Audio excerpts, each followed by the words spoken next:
Let's talk about naming today.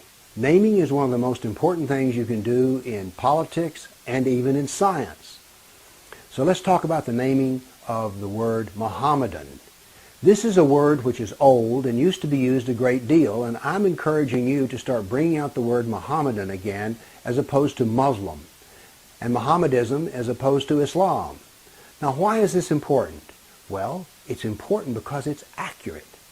You see, if you take and look at the Islamic textual doctrine, you've got the Quran, the Sirah, and the Hadith.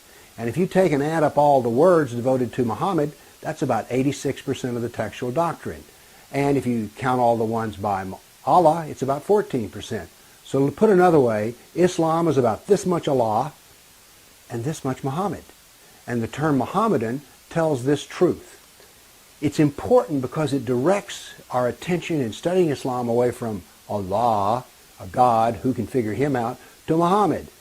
Anybody can figure a man out, and so that's the beauty of the term Mohammedan. It directs your attention away from religion to politics. It directs your attention away from God to a man, which means all of a sudden we can understand it because everybody can understand a man. It directs us away from the Quran, that book that everybody's heard about and how many people have read, to basically the biography of a man, Muhammad. Now, it goes from hard to understand to easy to understand. But there's another reason to do that, because it's a pushback. You see, Muslims don't like the word Mohammedan because of all the reasons I've just given you.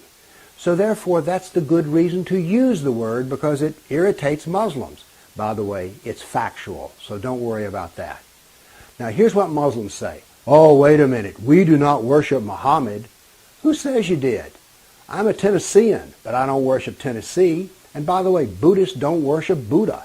So it has nothing to do with worshiping Muhammad, but it does say this: you worship exactly like Muhammad, and you practice politics just like Muhammad.